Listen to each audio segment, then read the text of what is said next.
Oke, bismillahirrahmanirrahim. Kita buka daurah kita pada kali ini dengan Ummul Kitab Al-Fatihah.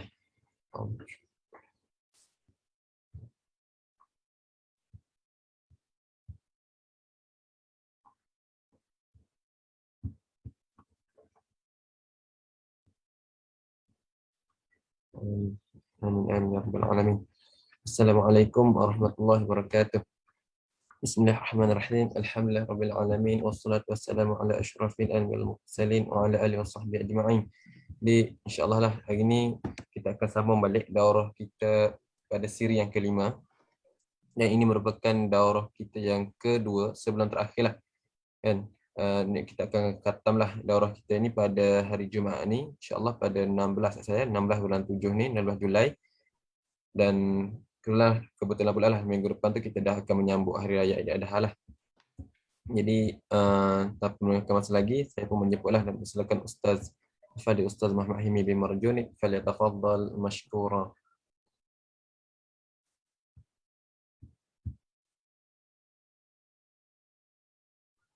أعوذ بالله من الشيطان الرجيم بسم الله الرحمن الرحيم الحمد لله رب العالمين والصلاة والسلام على أشرف الأنبياء والمرسلين وعلى آله وصحبه أجمعين رب اشرح لنا صدورنا ويسر لنا أمورنا واحلل عقدة من ألسنتنا يفقهوا أقوالنا.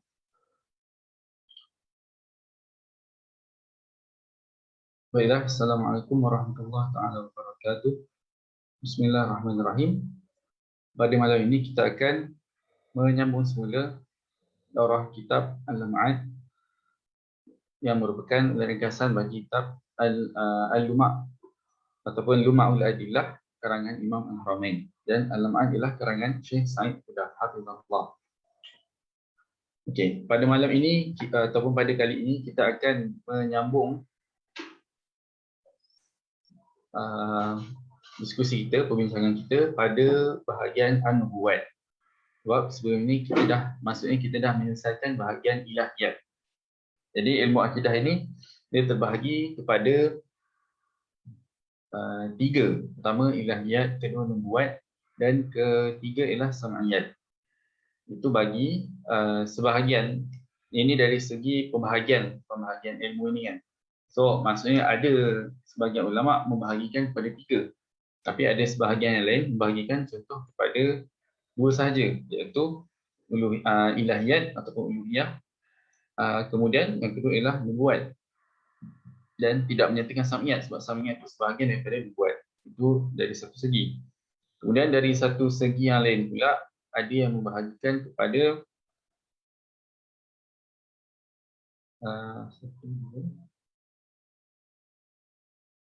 ada yang membahagikan kepada empat.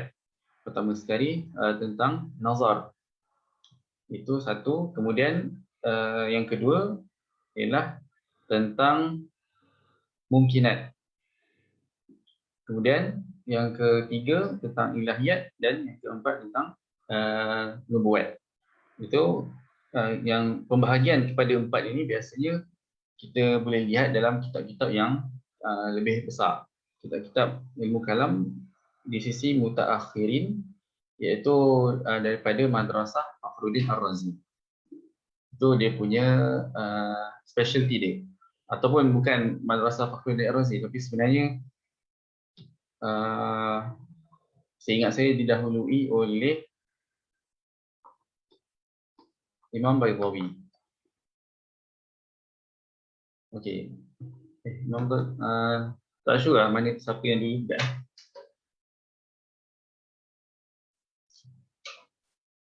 Sorry. Imam Fakhruddin Ar-Razi. Itu adalah keistimewaan dari Madrasah Imam Fakhruddin Ar-Razi.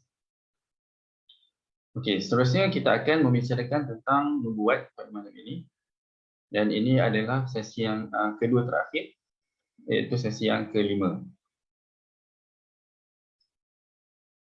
Pertama sekali, dari segi, kalau kita fikirkan dari segi susunan, pertama tentang ilahiyat. Kemudian dalam bab ilahiyat dibicarakan tentang sifat-sifat Allah Ta'ala. Selepas dibicarakan tentang sifat Allah Ta'ala, dibicarakan pula tentang perbuatan Allah Ta'ala ataupun af'al. Okay.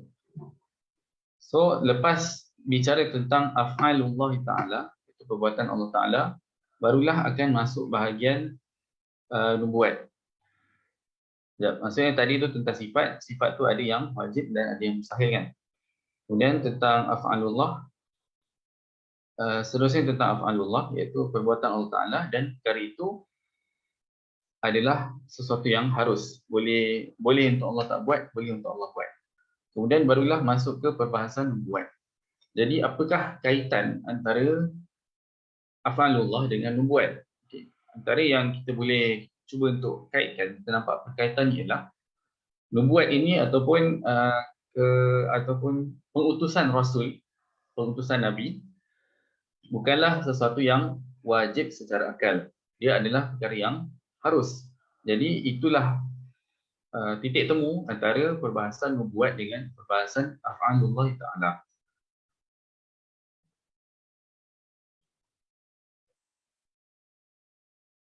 Sebab sebelum ni kita dah bicarakan tentang beberapa perkara yang harus bagi Allah Ta'ala, iaitu mencipta manusia. Maka dalam keharusan mencipta manusia itu ada juga keharusan untuk Allah mengutuskan Nabi kepada manusia, Nabi dan Rasul kepada manusia. Kemudian tentang beberapa perkara lain seperti kuasa tentang kudrah dan sebagainya, itu juga tentang perkara yang harus. Okay. So, memandangkan pengutusan Rasul ini bukan sesuatu yang wajib secara akal, tapi dia adalah perkara yang wajib secara syar'i. Sebab Allah memang dah lakukannya. Allah memang dah pilih untuk mengutuskan Rasul kepada manusia, maka Allah dah turunkan syariat dan perkara itu sudah berlaku. Maka secara tidak langsung perkara itu dah jadi, bila dah berlaku, maksudnya mustahil untuk kita menafikan perkara yang sebaliknya. Sebab benda itu dah memang berlaku. Realitinya, ia telah berlaku. Okey, kita baca ya. Bismillahirrahmanirrahim. Qala al-musannifu hafizahullah ta'ala an-nubuwat ar-risalatu safaratul 'abdi bainallahi wa baina dhawil albabi min khaliqatihi liyuziha biha ila lahum fima qasrat anhu aquluhum min masalihid dunya wal akhirah. Okey, risalah ni merujuk kepada pengutusan itu jugalah maksudnya. Okey, risalah ialah perantara antara hamba dengan Allah Taala. Perantara antara Allah Taala dengan hamba-Nya yang bijaksana, zawil albab, yang maksudnya yang boleh berfikir. Min khaliqatihi liyuziha biha ila lahu, supaya dengan risalah itu dia dapat menghindarkan apa-apa perkara yang rosak ataupun buruk lah maksudnya. Ila ni maksudnya dia cacat kan, kecacatan, maksudnya kekurangan lah. Fima qasrat anhu uquluhum, pada perkara yang akal itu lemah untuk mengecapinya. Maksudnya kita ada akal, kita boleh berfikir, tapi kemampuan berfikir itu terhad. Maka perkara ini memerlukan untuk adanya Rasul dan pengutusan Rasul itu sendiri yang membawa risalah daripada Allah Ta'ala kepada manusia, supaya dengan risalah tersebut kita boleh jadikan sebagai panduan supaya kita tidak terjebak dalam perkara yang akal kita tak boleh capai, akal kita tak boleh tahu benda tu baik atau tidak, iaitu min masalihid dunya wal akhirah. Sebab ada beberapa kalau perkara-perkara yang berkaitan dengan tentang kemaslahatan akhirat, ini jelas sekali bahawa akal tu memang tak boleh capai benda tu. Tapi sebahagian kemaslahatan itu, iaitu kemaslahatan dunia, ada yang akal boleh capai dan ada yang tidak boleh capai, dan ada yang boleh capai tapi perlukan tempoh masa yang lama. Maksudnya sukar untuk akal tahu benda tu. Sukar untuk manusia sendiri tahu benda tu sebab benda tu tak mudah untuk diketahui betul atau tidak, ataupun dari segi manfaat dan kemudaratannya. Okey, seterusnya lillahi ta'ala an yursila rasul. Maksudnya Allah boleh untuk mengutuskan rasul wa yab'atsul anbiya'a mubashshirina wa mundhirina wa bi'atsatul anbiya' jaizatun wa fiha hikmatun wa 'aqibatun hamidah. Dan sama juga dengan pengutusan nabi sebagai pembawa berita, berita yang baik dan pemberi ancaman ataupun pemberi ancaman ataupun pemberi amaran. Maka kat sini bila sebab benda ni adalah mungkin, maka benda tu boleh ada, boleh tak ada lah, itu maksudnya. Wa fiha hikmah. Tapi bila Allah dah buat benda tu, maka sudah tentu adanya hikmah, adanya faedah daripada pengutusan Rasul. Seterusnya, tentang pengutusan Rasul ini, ada sebilangan pihak ataupun aliran yang menolak pengutusan Rasul. Ini biasanya kalau disebutkan tentang aliran, contoh depan ni adalah Barahimah. Barahimah ini lebih dia masyhur dalam perbahasan ini. Maksudnya ada beberapa aliran disebutkan dalam beberapa topik sebab aliran tersebut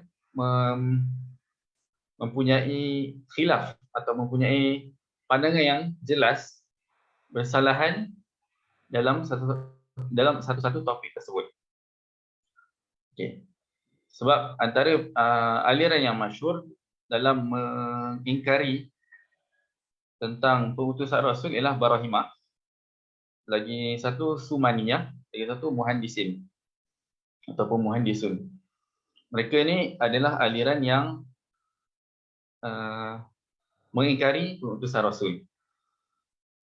Dan dia ada dia punya, maksudnya dakwaan mereka ni, maksudnya pengingkaran mereka ni ada asas-asas tertentu yang juga melibatkan topik lain.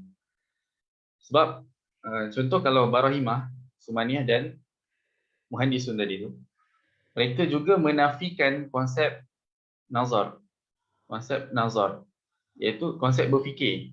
Maksudnya mereka menyatakan bahawa manusia ni, contoh kalau saya ingat Sumaniyah menafikan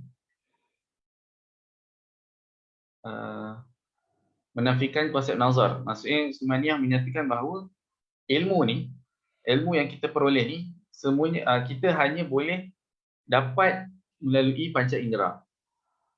So secara tak langsung bila mereka katakan masa tu guna panca indera je kita boleh tahu, maka kita secara tak langsung mereka menyatakan bahawa kita tak perlu berfikir. Okey, itu satu. Kemudian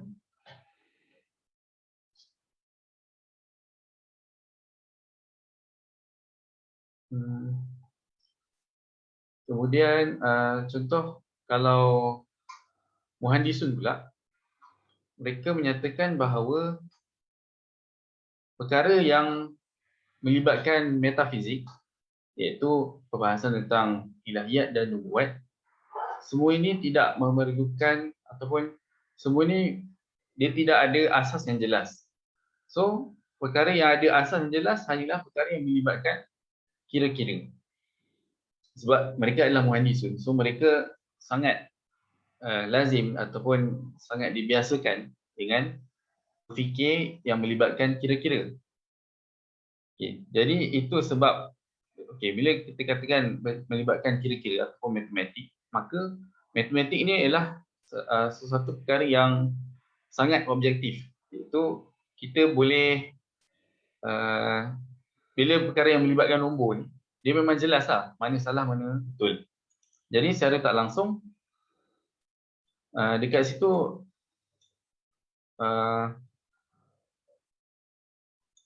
mereka menafikan ataupun mereka menyatakan bahawa apa-apa yang tidak melibatkan kira-kira, maka asas ataupun dasar berfikir, maksudnya dia punya apa nak cakap, konten untuk kita berfikir tentang benda itu hanyalah melibatkan khayalan semata-mata. Sebab benda itu bukan objektif. Itu menurut mereka.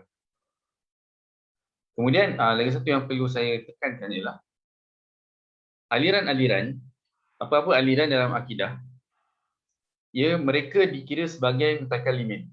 Ia masih dikira sebagai mutakalimin. Contoh Barahimah, Sumaniyah dan Muhaddisun, ia tetap dikira ataupun ia tetap dianggap sebagai mutakalimin. Sebab bila bicara tentang ilmu kalam, maksudnya bukan sekadar ahli sunnah ataupun bukan sekadar contoh ahli sunnah Asy'ariyah dan Maturidi dan juga Mu'tazilah dan sebagainya. Tapi boleh dikira juga dalam kelompok mutakalim itu aliran yang bukan Islam. Contoh Sumaniyah, Barahimah dan sebagainya. Sebab mereka ini memang bukan Islam, tapi dalam satu masa mereka bukan Islam, tapi mereka dikira sebagai mutakalim sebab bicara mereka melibatkan ilmu kalam. Bicara mereka melibatkan perbahasan tentang ilahiyat dan nubuat.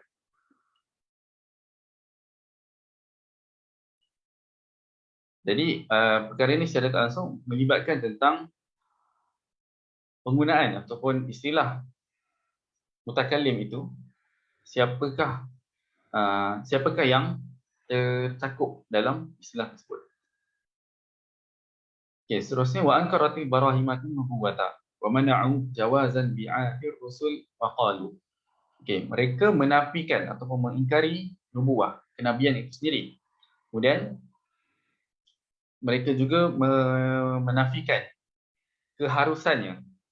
Wa qalu in ja'atir rusul bima yudraku aqlan lam yakun fi irsalin faidah. Mereka dakwa jika Rasul datang dengan perkara yang boleh diketahui oleh akal.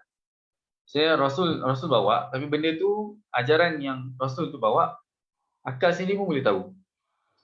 Lam yakun fi irsalin faidah. Maka tidak ada faedah daripada pengutusan mereka. Sebab akal sendiri dah boleh tahu.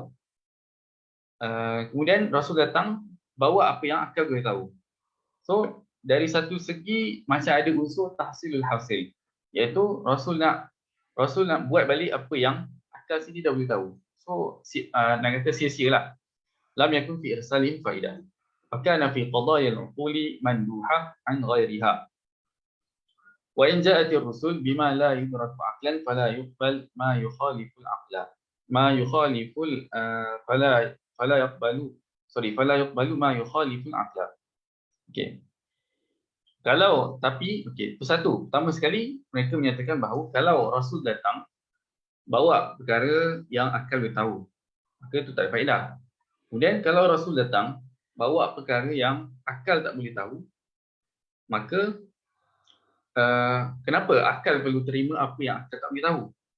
Itu dia punya argument dia kat situ.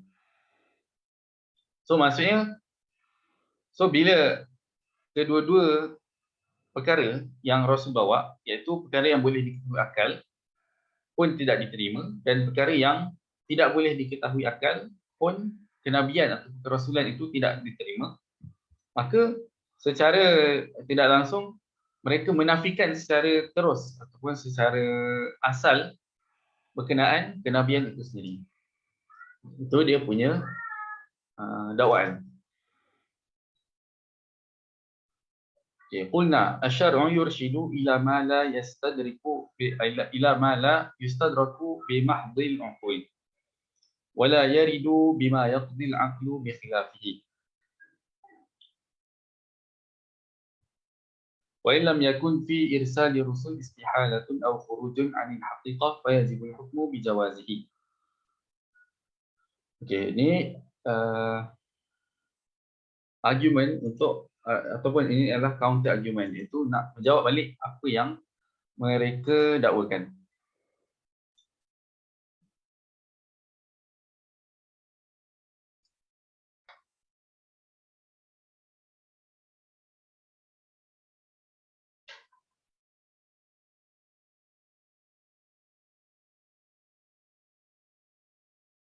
Okey.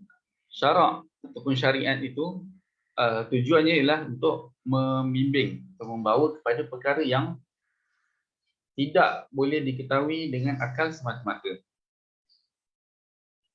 Dan syarak juga ataupun syariat tidaklah mengajarkan perkara yang menyalahi akal. Sebab kalau kita tengok contoh yang ni, ila ma la yastadriku bi mahdhil ataupun ila ma la yastadraku bi mahdhil uqul. Ini melibatkan dakwaan mereka yang pertama, iaitu bahagian yang pertama, iaitu tentang perkara yang boleh diketahui dengan akal.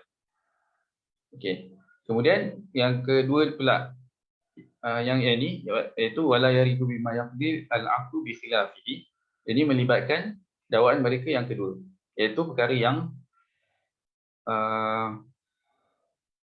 menyalahi akal. Okey, jadi dari satu segi kita boleh sedar bahawa beza antara, mungkin kita boleh katakan bahawa ada beza antara akal boleh tahu dan perkara yang akal maksudnya dalam perkara yang akal boleh tahu itu ada perkara yang akal tidak mampu capai dan ada perkara yang akal mampu capai. Sebab dari satu segi berfikir itu sendiri terbahagi kepada dua, iaitu daruri dan nazari. Ada perkara yang kita boleh tahu dengan serta-merta, ada yang kita perlu fikirkan ataupun ada perkara yang perlu difikirkan dan mengambil masa untuk proses berfikir itu sendiri untuk tahu sesuatu perkara tersebut. Jadi secara tak langsung perkara ini iaitu tentang perkara yang daruri dan nazari ini tidak dibincangkan ataupun sudut ini tidak disedari oleh para rahimah. Sebab nak kata kalau mungkin mereka boleh katakan bahawa kenabian itu tidak ada faedah jika Rasul membawakan perkara yang daruri, perkara yang boleh diketahui dengan serta-merta. So kat situ tak ada faedah. Kat situ valid, maksud saya valid untuk mereka mendakwa kenabian ini tidak ada faedah. Okey, tapi kalau kita ambil kira dari segi perkara yang nazari akli ataupun akli nazari, maka kat situ ada unsur kat situ memang tak valid dah dakwaan mereka itu.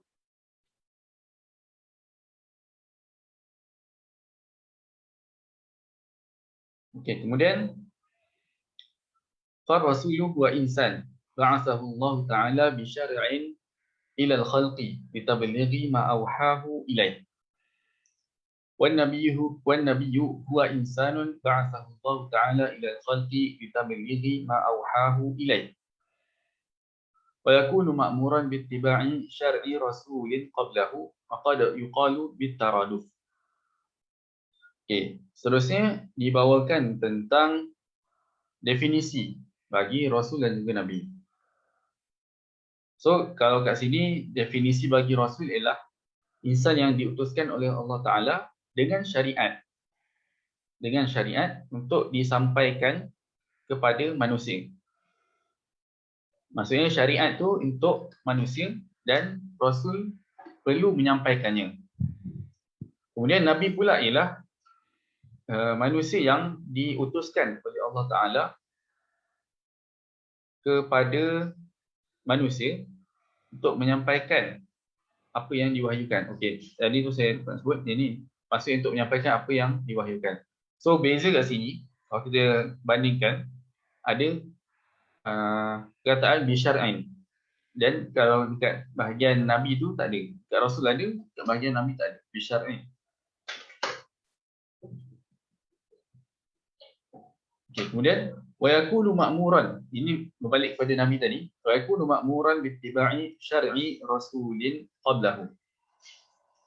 Dan Nabi itu diperintahkan untuk mengikut syariat Rasul sebelumnya. Maka kat sini perkara ini melibatkan perbahasan tentang perbezaan antara Nabi dan Rasul. Secara ringkas kat sini, perbezaan kalau dalam hal ni ada beberapa qaul, tapi yang paling masyhur ialah bahawa Nabi itu diperintahkan untuk menyampaikan Rasul itu diperintahkan untuk menyampaikan syariat tersebut, tapi Nabi tidak sedemikian. Itu antara yang masyhur lah. Itu qaul yang masyhur. Kemudian waqad yuqalu bitaraduf. Ada juga pendapat menyatakan bahawa sama saja Nabi dan Rasul.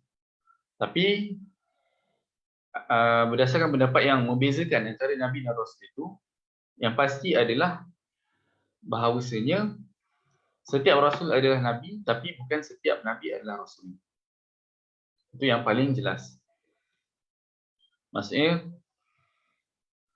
kelompok Rasul itu juga terdiri dalam kalangan Nabi.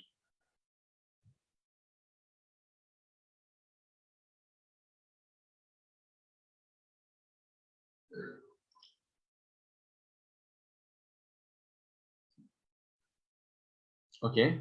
Seterusnya ialah tentang al-mu'jizah wa wajhu dilalatiha.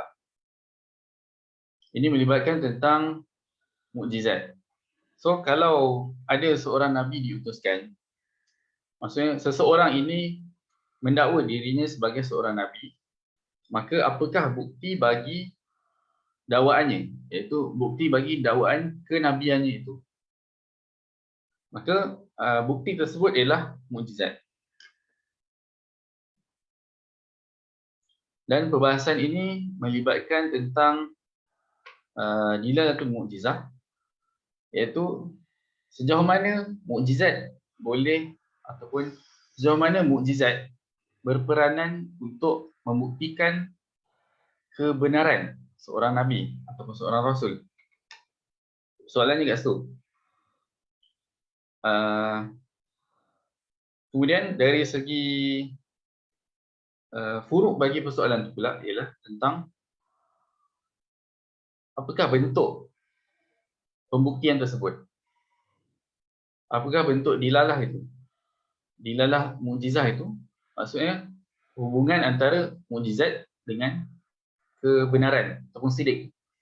Maksudnya kebenaran seorang Nabi itu apa kaitannya dengan mukjizah.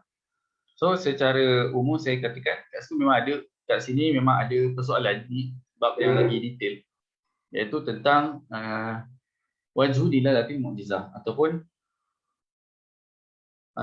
dilalatul mukjizah ala sidqin Nabi. Kat sini ada perbahasan, iaitu adakah dilalah tersebut bersifat aqliyah ataupun wada'iyah ataupun adiyah. Okey. Saya tinggalkan macam tu ya. Dan kita itu secara ringkaslah persoalan secara ringkas, boleh lihat pada kitab yang lebih tebal, kitab yang besar. Okey, kemudian innama yathbutu sidqu mudda'i nubuwwah bil mu'jizat wa hiya af'alullah ta'ala al-khariqah lil 'adah al-mustamirrah wa zahiruha 'ala hasbi da'wan nubuwwah.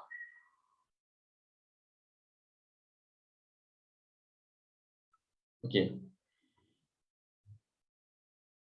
Hubungan antara mukjizat dengan kenabian ataupun kebenaran dakwaan seorang nabi itu ialah kita boleh katakan bahawa innama yathbutu sidqu mudda'i nubuwwah bil mu'jizat. Okey. Kat sini dinyatakan bahawa kebenaran seseorang yang mendakwa kenabian itu adalah melalui mukjizat, dan mukjizat ialah af'alullah, ialah perbuatan Allah Ta'ala al-khariqah lil 'adah, yang mencari adat ataupun menyalahi adat. Al-khariqah lil 'adatil mustamirrah. Maksudnya contoh kalau adah mustamirrah, contoh biasanya ialah api itu membakar. Jadi Allah menjadikan api tidak membakar bagi Nabi Ibrahim. Maka secara tidak langsung itu adalah mukjizat bagi baginda. Sebab mukjizat tu dia menyalahi perkara yang kebiasaannya tidak macam tu. Api untuk Nabi Ibrahim menjadi sejuk ketika Nabi Ibrahim dicampak ke dalam api. Tapi realitinya ataupun kebiasaannya, api akan membakar. Adzahiruha ala hasbi da'wan nubuwah.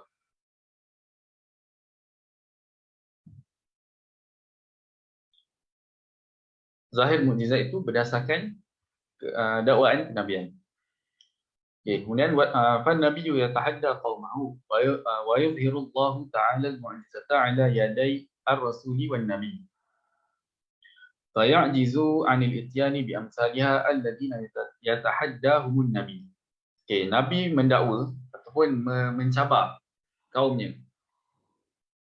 Nabi mencabar kaumnya, maksudnya mencabar kat sini boleh jadi dia mendakwa, dia bawa kebenaran, maka orang yang menafikan kebenaran tu, orang yang mengingkari kebenaran tu perlulah membuktikan sebaliknya. Maksudnya membuktikan bahawa apa yang Nabi buat tu salah. Itu dari sudut kita nak faham bentuk tahaddi tu. Okay, kemudian Nabi mencabar kaumnya, kemudian Allah menzahirkan mukjizat pada Nabi dan Rasul tersebut. Dan seterusnya kaum yang dicabar itu, mereka lemah untuk melawan ataupun menafikan ataupun membawa perkara yang sama dengan mukjizat tersebut. So,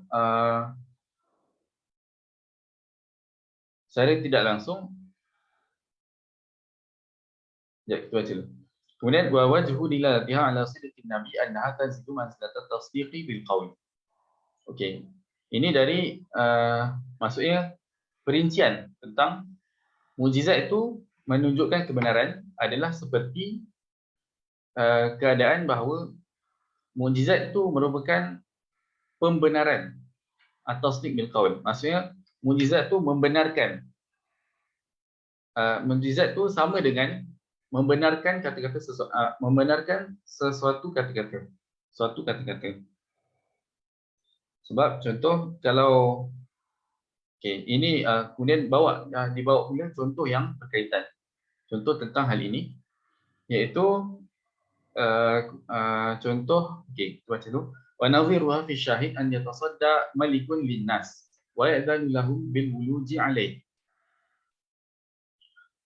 Contoh bagi perkara tadi itu iaitu annaha tanzilu manzilat at-tasdiq bil qawl ialah an yatasadda malikun linnas wa ya'dhanu lahum bil wuluji alaih. Raja mengizinkan ataupun raja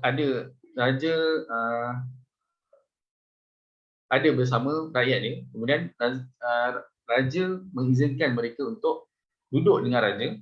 Kemudian falam mahtafu bihi wa akhadha kullun majlisahu qama li ahli al-jam'i qa'imun faqala. Kemudian bila semua orang dah duduk, ada seseorang berdiri dan menyatakan bahawa faqala ya ayyuhal mala' inni rasulul maliki ilaikum. Wahai orang ramai, wahai semua orang, aku adalah utusan raja ini kepada kamu. Aqad da'aitur risalata bimar'a minhu wa masma'in. Wa ayatur risalati anna al-malika yukhalifu 'adatahu wa yaqumu wa yaqudu idza istada'aitahu. Aku pula kemudian orang tu dia mendakwa ataupun dia menyatakan bahawa ada sesuatu perkara yang disampaikan oleh raja kepada aku untuk kalian. Maka bukti apa yang aku bawa ni ialah apabila raja buat apa-apa perkara yang menyalahi kebiasaan perbuatan dia. So contohnya ialah raja ada kat orang ramai, kemudian raja duduk dan berdiri. Contoh beberapa kali lah, maksudnya duduk dan berdiri apabila aku minta dia buat macam tu. So bila orang yang mendakwa dia ni adalah utusan raja, dia adalah utusan raja, dia minta raja duduk dan berdiri dan raja buat sedemikian, maka itulah bukti bagi kebenaran dakwaan utusan raja itu. Thumma yaqulu ya ayyuhal malik saddiqni wa qum wa qum. Wahai raja, benarkanlah aku ataupun benarkanlah kata-kata aku ini, dan kemudian kau berdiri dan duduk. فإذا فعل الملك ما استدعاه منه كان ذلك تصديقا نازلا منزلة قوله صدقت. Maka secara tak langsung bila raja buat macam tu, itu bererti bahawa raja menyatakan bahawa sadaqta, kau benar. Sebab raja ikut apa yang utusan raja itu minta. So ini adalah contoh yang kebiasaan dinyatakan dalam perbahasan ini, iaitu perbahasan kebenaran ataupun perbahasan antara hubungan antara mukjizat dengan kebenaran seorang nabi. Tapi ini adalah contoh supaya kita, contoh ini bukanlah contoh yang hakiki, dan contoh yang bersifat untuk takrib saja, maksud untuk kita faham konsep dia. Sebab dari satu segi bukanlah apa yang Nabi contoh kat sini kan. Ini maksudnya contoh yang tadi tu dari segi gambarannya betul lah, tapi dari segi praktikalnya Nabi tak adalah buat macam tu 100% kan. Okey, kemudian nubuwwatu Muhammadin sallallahu alaihi wasallam. Seterusnya perbahasan tentang kenabian Nabi Muhammad sallallahu alaihi wasallam.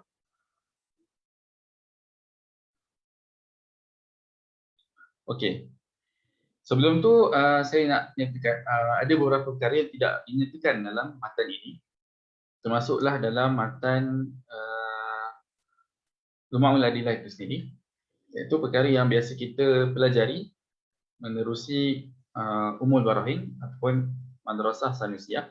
Kita akan dapati perbahasan tentang kenabian juga melibatkan tentang sifat wajib bagi seorang Nabi dan sifat mustahil serta sifat yang harus bagi Nabi. Maka secara tidak langsung, contoh kalau kita lihat dalam Ummul Barahin itu sendiri, dinyatakan ada 4 perkara yang wajib bagi seorang Rasul ataupun seorang Nabi. Pertama ialah Siddiq.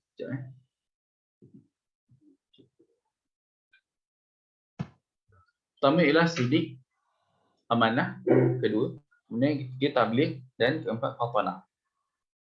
Siddiq ialah secara ringkas ialah benar. Kemudian amanah ialah amanah, kita faham. Kemudian yang ketiga ialah tabligh, iaitu menyampaikan, dan yang keempat fatanah. Okey, ini kebiasaan yang ataupun ini apa yang kita boleh dapati dalam kitab ataupun dalam matan Ummul Barahin. Tapi kalau dalam maksudnya pembahagian sifat wajib ini yang kita lazim tahu ada 4.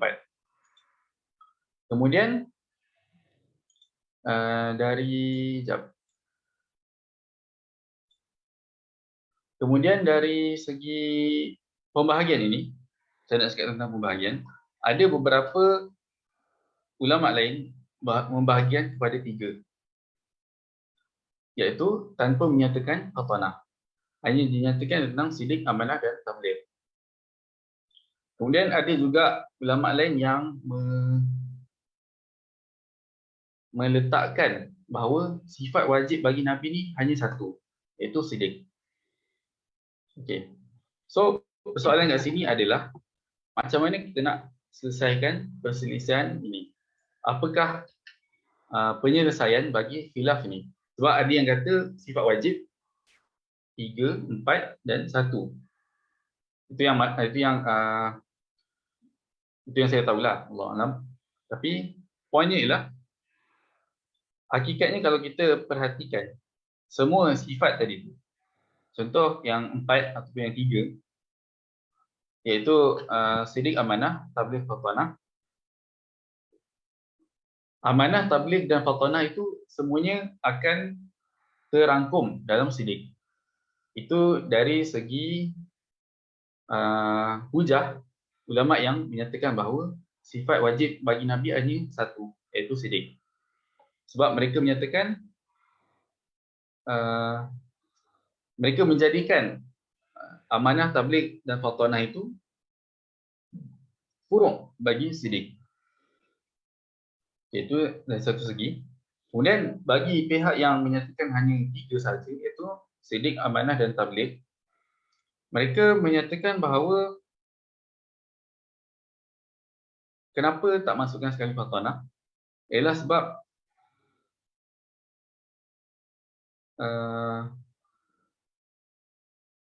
ketiga-tiga aspek ini, iaitu sidik, amanah dan tabligh itu sudah cukup untuk, maksudnya dia dah menjadi satu yang jelas untuk menunjukkan itu adalah sifat seorang nabi.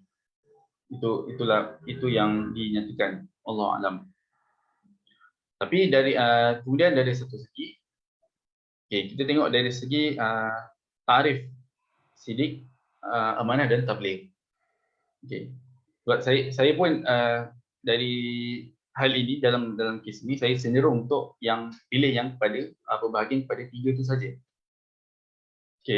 Seterusnya tentang sidik. Sidik ialah mutabaqatu kulli amrin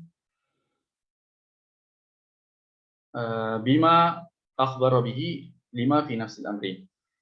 Mutabaqatu kulli ma akhbara bihi. Maksudnya apa-apa yang setiap perkara yang Nabi sampaikan itu dia menepati realiti. Itu poin dia. Itu poin sidik. Maksudnya setiap perkara yang Nabi sampaikan menepati realiti, menepati kebenaran.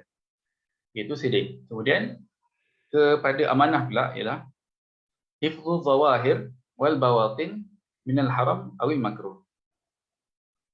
Terjaganya zahir dan batin Nabi daripada sebarang perkara yang haram ataupun makruh. Itu melibatkan amanah. Kemudian yang ketiga pula ialah tabligh, iaitu tabligh itu menyampaikan, itu memang itulah maksudnya. So daripada yang kedua tadi itu, iaitu daripada amanah, lazim daripada tarif tersebut iaitu terjaga daripada zahir dan batin Nabi daripada perkara yang haram atau makruh, maka adalah satu konsep yang dinamakan sebagai konsep ismah, iaitu kemaksuman ataupun ismah, iaitu Nabi tersebut, Nabi maksum daripada apa-apa perkara yang haram ataupun makruh. Kemudian berkenaan perkara yang haram dan makruh ini, ada pula perbahasan tentang adakah Nabi terjaga daripada perkara yang, maksudnya tadi terjaga daripada perkara yang zahir dan batin, terjaga zahir dan batinnya daripada perkara yang haram dan makruh. So ada beberapa persoalan yang timbul daripada perbahasan ini, daripada kes ini, iaitu adakah Nabi buat dosa sebelum diangkat sebagai seorang Nabi, ataupun adakah kesalahan yang dilakukan itu merupakan sesuatu yang berat, maksudnya dosa besar, ataupun perkara yang bukan dosa tapi tersilap, ataupun dosa kecil. So itu ada perbahasan lain. Kemudian tapi yang kita pasti ialah bahawa cukup, maksudnya titik pertemuan dalam khilaf tadi itu ialah Nabi itu maksum. Itu disepakati. Maksudnya yang tidak disepakati ialah maksum itu macam mana. Itu maksudnya.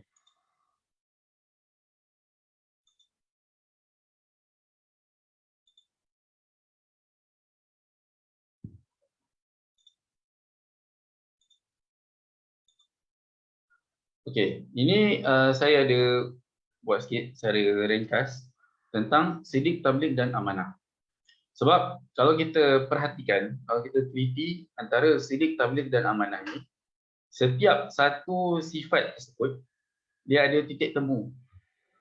Maksudnya ada titik temu antara sidik dan amanah, ada titik temu antara sidik dan tabligh, dan begitu juga antara amanah dan tabligh. So secara ringkas juga maksudnya kat sini, contoh kalau kita consider dari segi beza antara amanah dengan sidik.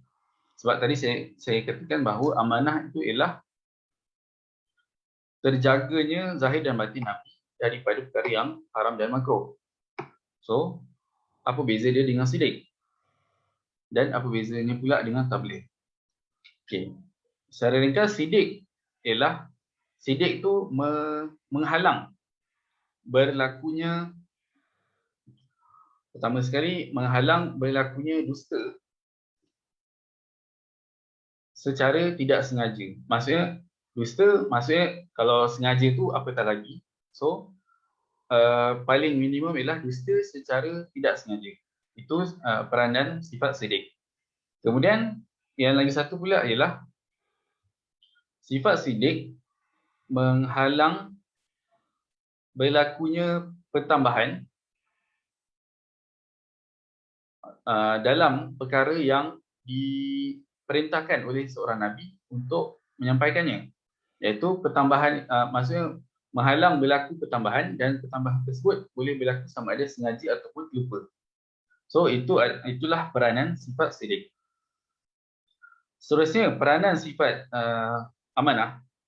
Peranan sifat amanah ialah dia menghalang Nabi melakukan maksiat pada perkara yang tidak melibatkan, ataupun pada perkara yang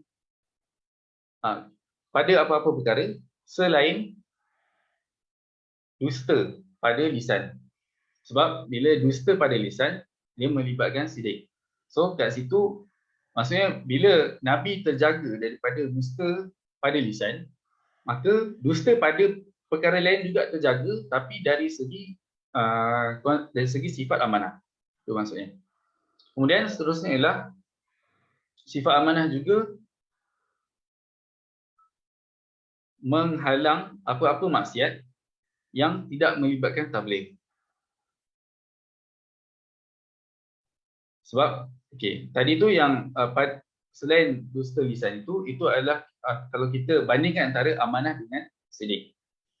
Kemudian perbandingan antara amanah dengan tabligh ialah amanah menghalang Nabi daripada melakukan maksiat pada perkara yang tidak melibatkan tabligh. Seterusnya, kalau kita tengok sifat tabligh itu sendiri, antara dia punya keistimewaan dia ataupun dia punya mumayyizat dia ialah sifat tabligh menghalang Nabi meninggalkan apa-apa yang diperintahkan untuk disampaikan secara lupa.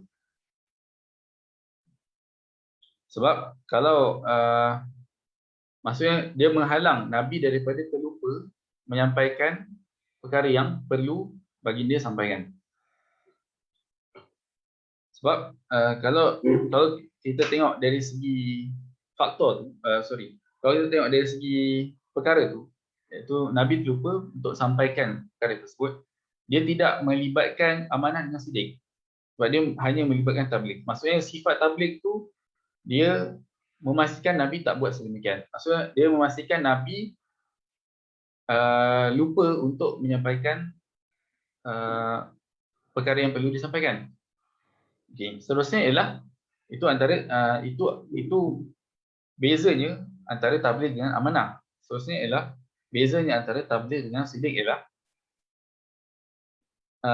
tabligh menghalang daripada Nabi tidak menyampaikan apa-apa perkara sama ada sengaja ataupun terlupa, dan dalam masa yang sama dan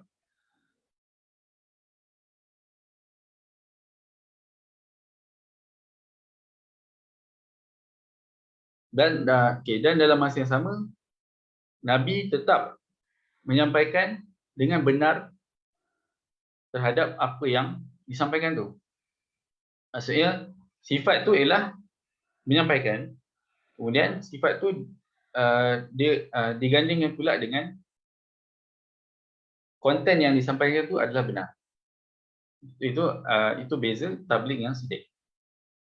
Okey, seterusnya ada juga lepas setiap satu sifat ini dibezakan, iaitu kita nampak dia punya mumayyizat antara sifat-sifat lain. Ada juga satu lagi konsep iaitu menyamakan, atau kita ambil kira dua sifat dan kita bandingkan dengan satu sifat. Maksudnya kita ambil kira amanah dengan sidik sebagai contoh, kemudian apa mumayyizat ataupun apa titik temu antara amanah dengan sidik ini yang berbeza dengan tabligh.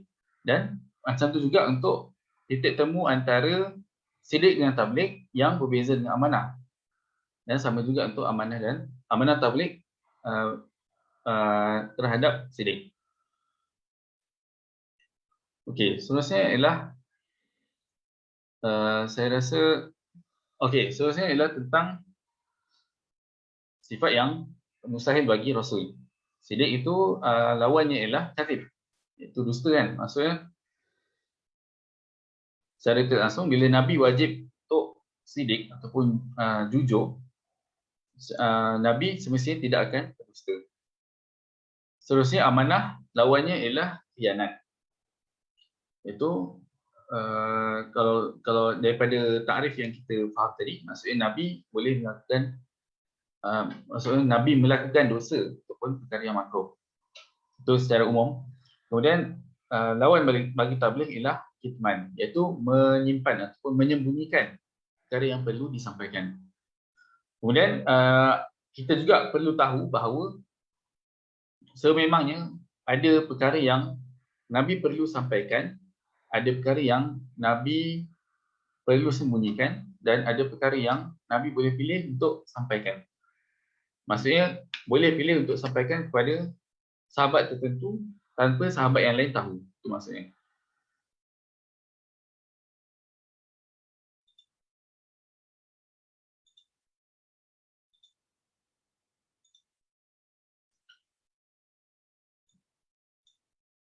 Okey, seterusnya ialah nubuwwatu Muhammadin sallallahu alaihi wasallam.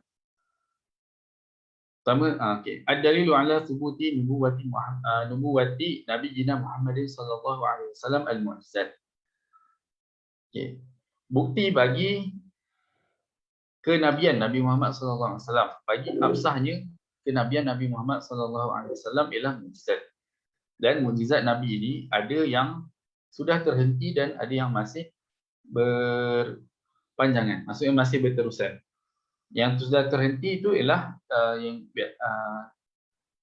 yang sudah terhenti ialah mukjizat hissi. Maksudnya mukjizat yang melibatkan, boleh kata, perkara-perkara yang fizikal lah. Seperti contoh air keluar daripada jari baginda, itu contohnya mukjizat hissi. Maksudnya perkara yang kita boleh ketahui dengan panca indera. Kemudian mukjizat yang lagi satu ialah Al-Quran, mukjizat iaitu mukjizat maknawi. Ini mukjizat yang masih berterusan sehingga ke hari akhirat, hari kiamat. Okey, wa min ayatihi Al-Quran wa fihi min wujuhil i'jaz. Okey, antara mukjizat tersebut ialah Al-Quran. Itu mukjizat maknawi dan ini adalah mukjizat bagi dia yang masih berterusan dan akan terus berterusan. Dan dalam Al-Quran ini adalah ada perkara yang i'jaz, wujuhul i'jaz. I'jaz ini ialah perkara yang ataupun sudut ataupun aspek yang melemahkan orang lain. Maksudnya sebab ini daripada perkataan ajizah, kemudian tambah hamzah ke belakang tu ajaza, maksudnya dia melemahkan. Ajizah tu lemah, kemudian ajaza melemahkan.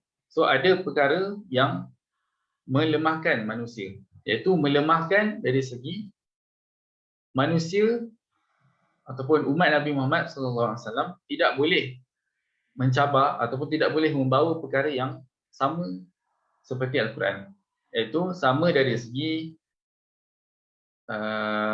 bahasanya, sama dari segi kontennya, kandungan dan sebagainya. So kat situ benda ni melibatkan i'jaz. Sebab i'jaz ni dia ada banyak jenis. Ada, maksudnya aspek yang melemahkan tu ada banyak jenis. Ada i'jaz dari segi bahasa, dari segi ungkapan Al-Quran itu sendiri. Itu i'jaz, contoh i'jaz bayani. Kemudian i'jaz yang bersifat ilmi, i'jaz yang melibatkan contoh sains. Maksudnya ada perkara yang menepati sains tidak diketahui pada zaman Nabi dan sehingga beberapa kurun, kemudian lepas tu baru manusia tahu, baru orang tahu bahawa perkara tersebut ada dalam Quran. Maksudnya perkara tersebut yang menepati sains ada dalam Quran. Kemudian kalau dari segi perbahasan tentang i'jaz ilmi ni, ada beberapa perbahasan seperti maksudnya sejauh mana apa yang sains kita capai ni, sejauh mana itulah yang dinyatakan oleh Al-Quran. Maksudnya hubung kait penemuan sains dengan apa yang Al-Quran bawa, sejauh mana dia bertepatan. Maksudnya sejauh mana kita boleh katakan bahawa apa yang ditemukan ialah itu adalah apa yang Al-Quran nyatakan. So itu ada satu konflik tentang contoh Maurice Bucaille. Kes tu dia punya maksudnya perkara yang melibatkan teori Bucaillism tu. Maksudnya adakah sebab Maurice Bucaille iaitu seorang pensyarah bangsa Perancis masuk Islam, dan dia bukan sekadar pensyarah, dia seorang saintis Perancis masuk Islam, dan dia menyatakan bahawa penemuan-penemuan sains ni telah dinyatakan dalam Quran. Okey. Dari satu segi benda dari secara ringkas atau secara umum benda tu betul. Tapi persoalan yang lebih rumit ialah adakah setiap penemuan ini itu yang Al-Quran nakkan? Itu yang Al-Quran maksudnya itu yang Al-Quran nak sampaikan. Itu persoalannya. Okey. Seterusnya ialah tentang i'jaz dari segi tarikhi ataupun perkara yang gaib. Perkara yang gaib yang sudah, maksudnya perkara-perkara yang telah berlaku tapi tidak diketahui oleh orang lain kemudian disampaikan dalam Al-Quran. Itu contoh yang iaitu tentang kaum-kaum yang terdahulu. Kemudian ada juga tentang i'jaz yang membicarakan tentang perkara yang akan datang, perkara yang akan berlaku. Okey, minha makhtusa bihi minal jazalati wan nazmi al-khariji an jami'i asalidi wa auzanil Arab. Okey, ini adalah contoh i'jaz bayani. Ini merujuk kepada i'jaz bayani iaitu dari segi susunan ataupun ungkapan Al-Quran itu sendiri yang didatangkan. Maksudnya Al-Quran itu dalam bahasa Arab, tapi dalam masa yang sama orang Arab itu sendiri tidak mampu nak meniru Al-Quran, tidak mampu nak meniru sehebat sehingga apa yang mereka tiru itu boleh jadi sehebat seperti Al-Quran. Okey. Itu mukjizat ataupun i'jaz bayani. Wa tahadda al-Arab bi an yu'aridu suratan minhu. Wa tahadda al-Arab bi an yu'aridu suratan minhu wa dzakara annahum law 'araduha la batalat da'wahu. Okey, Nabi mencabar orang Arab iaitu pada zaman tersebut merujuk pada Arab Quraisy. Sebab Arab Quraisy memang hebat dari segi bahasa. Dan zaman tersebut memang orang Arab semuanya bahasa mereka fasih-fasih belaka. So Nabi mencabar untuk membawakan surah yang sama seperti Al-Quran. Kemudian lepas mereka tak boleh nak bawakan surah yang sama, Nabi cabar dengan 10 ayat. Paling kurang bawa 10 ayat yang boleh setanding dengan Al-Quran.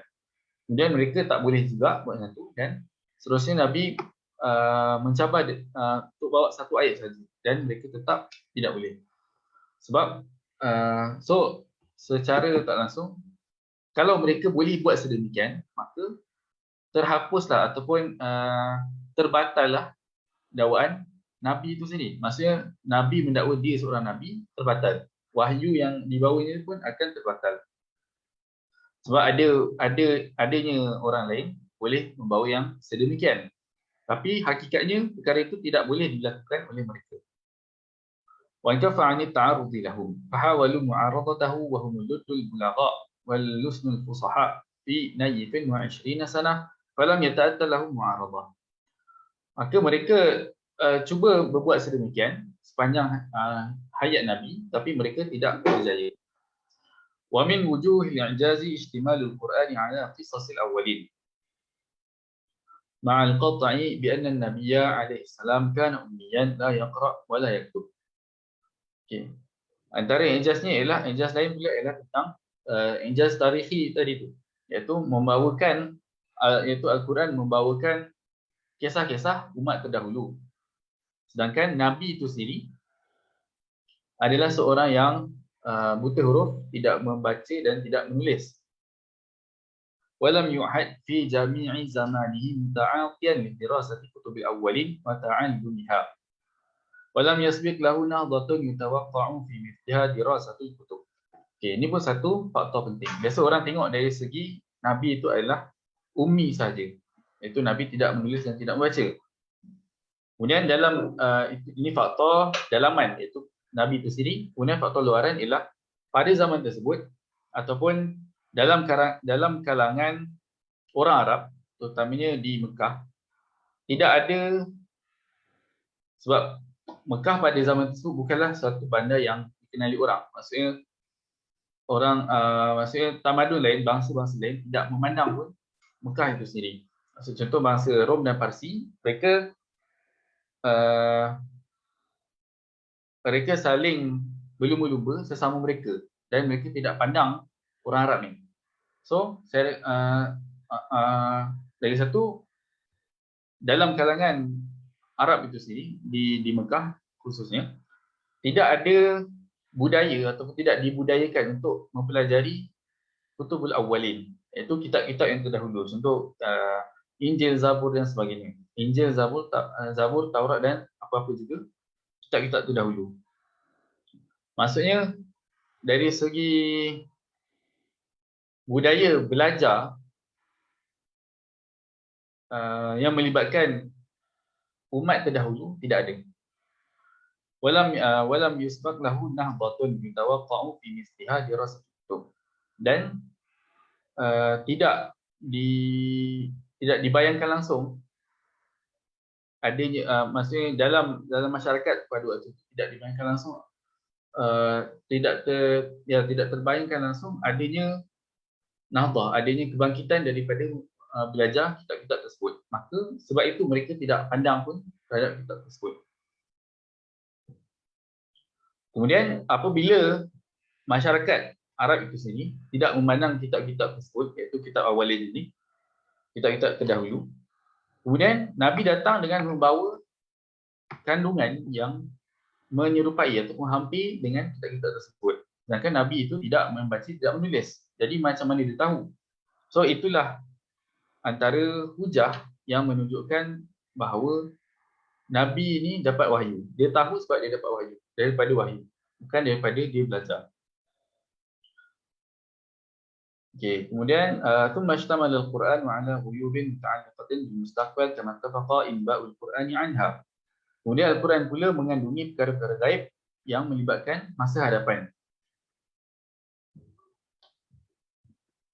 Okey, wasiratuhul mutahharah wa ahwaluhu alaihi salam qabla an-nubuwati wa ba'daha wa khalquhu al-'azim wa khuluquhu al-'azim wa bayanuhu lil ma'arif al-ilahiyyah wa daqa'iq al-hikmiyah allati ya'jizu 'anha afadhil hukama ma'annahu nasha'a baina qaumin ghalabat fihim al-jahalah. Okey, kemudian kepribadian Nabi itu sendiri menjadi bukti ataupun menjadi bukti bagi kenabian dia.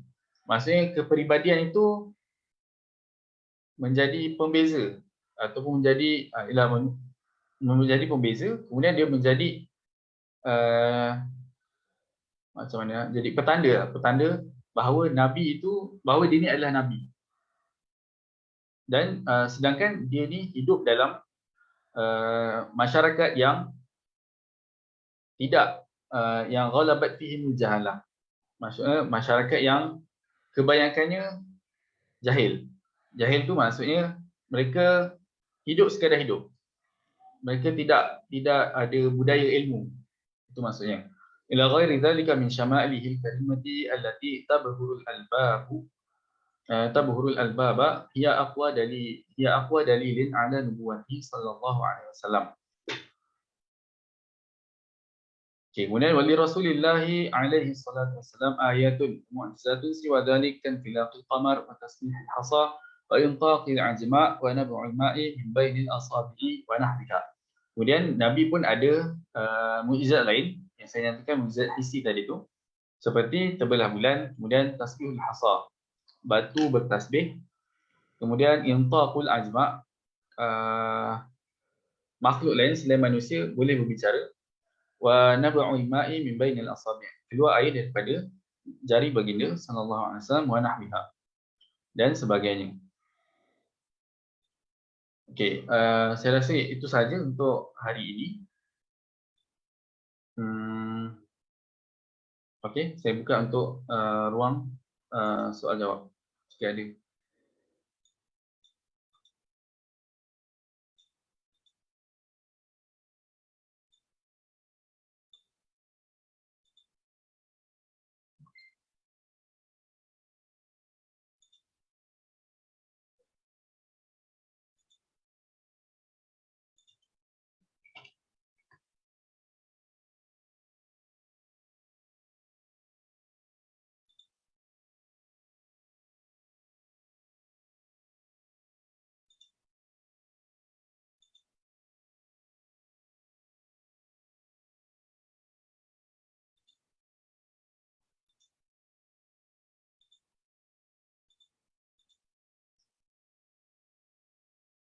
Assalamualaikum Ustaz. Ya, waalaikumsalam. Saya nak bertanya, sebagaimana yang kita ketahui bahwasanya bertaklid ke salah satu daripada 4 madhahibil arba'ah adalah suatu kewajiban Ustaz. Misalkan orang Malaysia atau Indonesia itu kan bertaklid kepada Imam Syafi'i. Terus pertanyaan saya, apakah boleh kita bertaklid dalam hal akidah, misalkan bertaklid kepada Imam Asy'ari atau Imam Maturidi atau lainnya gitu Ustaz. Itu mungkin pertanyaan saya Ustaz.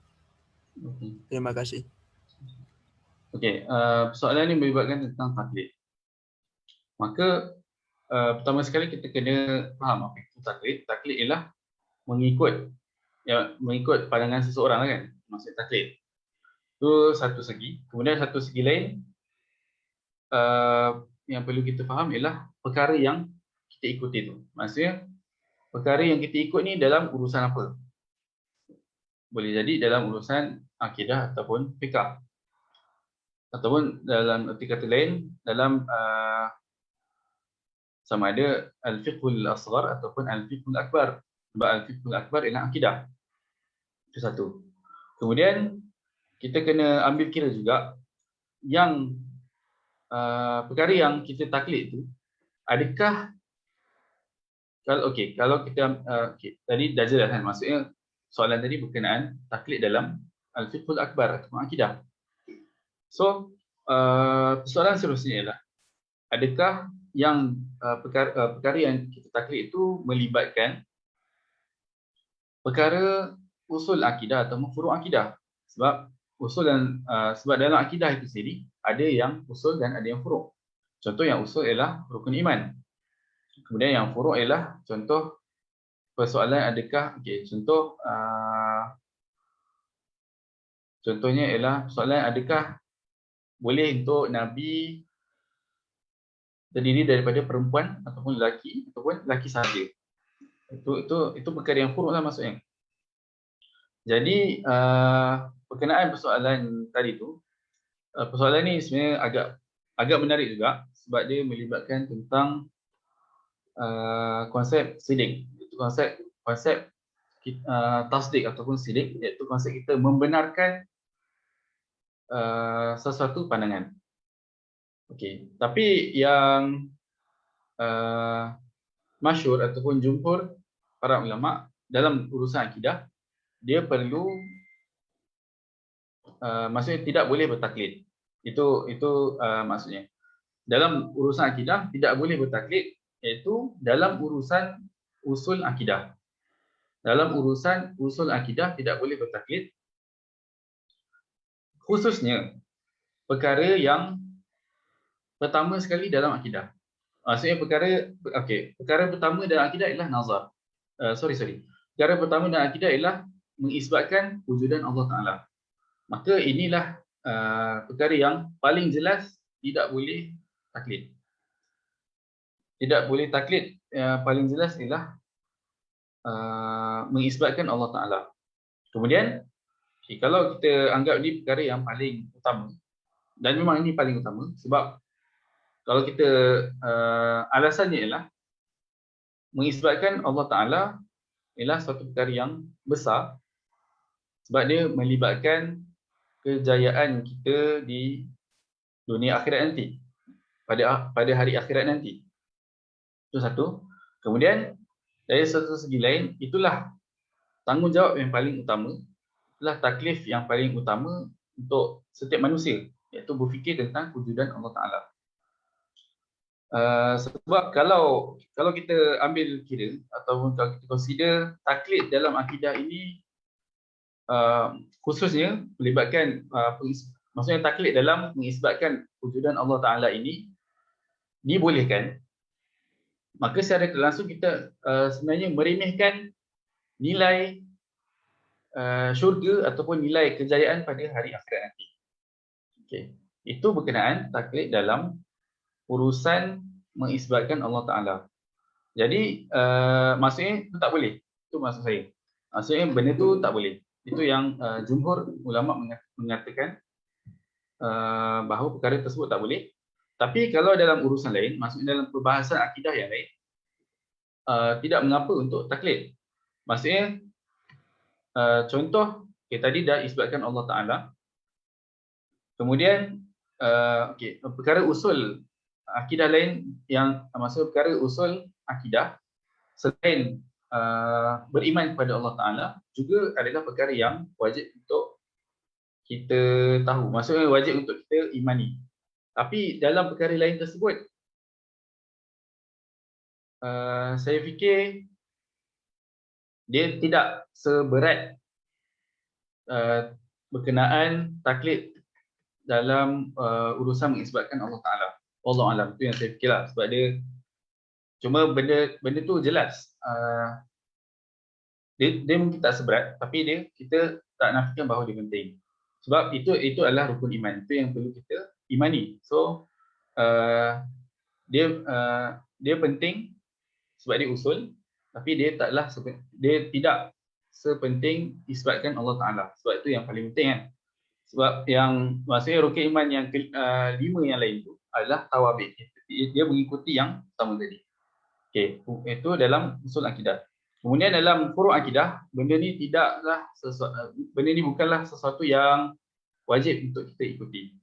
Sebagai contoh, sebab ada perkara yang maksudnya furu' akidah ni, furu' akidah itu sendiri dia merupakan penjelasan bagi usul akidah.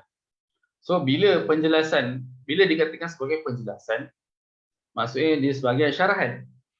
Dia secara tak langsung boleh jadi betul, boleh jadi salah. Dan kalau itu dari satu segi. Kemudian dari satu segi lain, kenapa dia boleh jadi betul, kenapa dia boleh jadi salah adalah kerana dia bersifat qat'i ataupun zanni. Bila dia bersifat qat'i, maka seharusnya kita perlu tahu. Maksudnya kita kena berfikir tentang itu. Cuma ini dari segi ni sekarang dari segi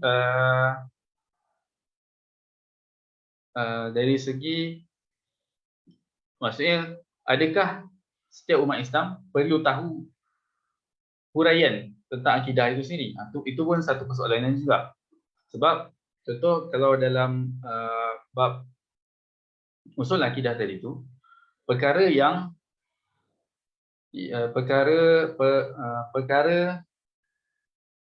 kita, maksudnya kita boleh tahu dan pengetahuan tersebut boleh terbina sama ada daripada hujah yang terperinci, detail, ataupun hujah yang umum, hujah yang ijmal.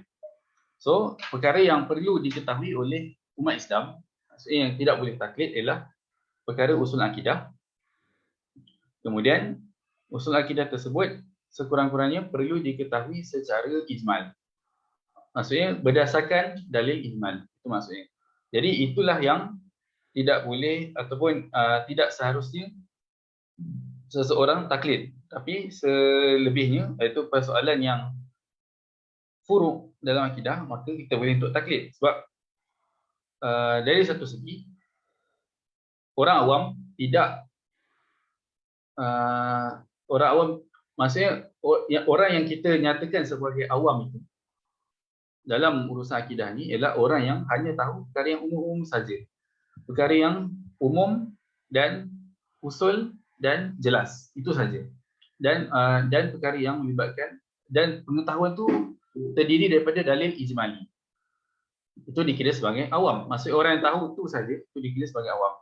Maka kalau orang yang nak mendalami benda ni, sudah tentu dia akan ambil tahu tentang perincian yang selebihnya. Maka kalau dalam urusan lain, iaitu dalam urusan furuk akidah, bolehlah untuk taklid, tapi taklid maksudnya orang yang mendalami furuk akidah ini pun ialah tentu sekali orang yang mempelajari ataupun orang yang talabatul ilm ataupun orang yang betul-betul ulama. So secara tak langsung kat situ konsep taklid itu pun menjadi kita boleh kata sia-sia kalau mereka adalah seorang pelajar. Sebab maksudnya taklid itu, maksud saya taklid itu sia-sia kalau mereka taklid secara 100%. Maksudnya mereka nak belajar, tapi kenapa tidak berfikir tentang hujah setiap pandangan yang ada. So secara tak langsung, orang yang betul-betul mendalami furuk akidah sudah tentu sama ada talabatul ilm ataupun ulama. Itu satu. Kemudian jika dalam furuk akidah itu mereka sekadar bertaklid, maka itu adalah sesuatu yang sia-sia. Dan seharusnya mereka sekurang-kurangnya kalau nak taklid pun kena tahu burhan dan hujah yang dinyatakan oleh ulama tertentu. Jadi saya rasa ini sudah melebihi daripada apa yang ditanyakan tadi. Tapi yang saya pasti, insya-Allah saya dah jawab saya dah jawab soalan tersebut. Wallahu alam. Lagi satu saya baru ingat. Lagi satu tentang konsep penyampaian akidah itu sendiri, iaitu metodologi akidah. Maksudnya, contoh mungkin yang ditanyakan tadi tu, maksudnya soalan yang ditanyakan tadi tu, boleh jadi dia akan berkait tentang satu soalan ni, iaitu adakah wajib untuk mempercayai sifat 20 sebagai contoh kan. Sebab konsep sifat 20 itu adalah satu metod. So sekurang-kurangnya apa yang wajib ialah mengikuti apa yang dinyatakan oleh ulama ahli sunnah ataupun apa yang mengikuti jalan ahli sunnah. Maksudnya sama ada dalam penyampaian tersebut melibatkan konsep 20, melibatkan konsep sifat 20 ataupun sifat 13 ataupun sebagainya. Jadi yang penting ialah mengikuti jalan ahli sunnah. Itu yang penting. Sebab benda ni melibatkan metod dan metod ada banyak.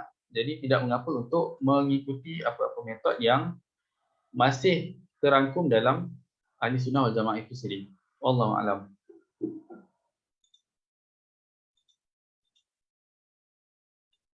Jazakumullah khairan Ustaz.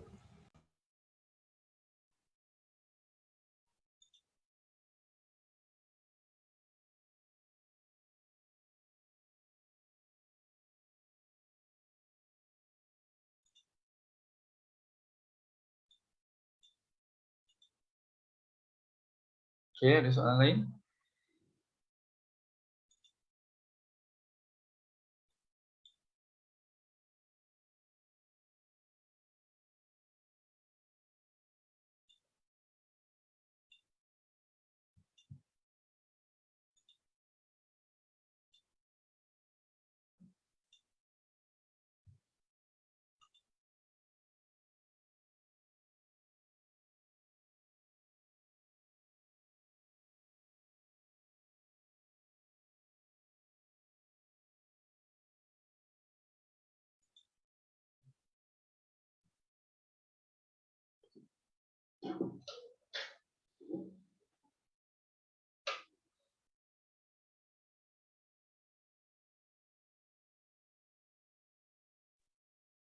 Okay. Kalau tak ada soalan lain daripada peserta, kita tangguhlah majlis kita. InsyaAllah. Kita ucapkan jazakumullah khairul jazak kepada Ustaz. InsyaAllah kita akan bertemu kembali pada sesi yang terakhir, daurah kita terakhir pada hari Jumaat ini insyaAllah. Pada 16 bulan 7 insyaAllah. Jadi kita tangguh majlis kita dengan tasbih kafarah dan suratul Asr.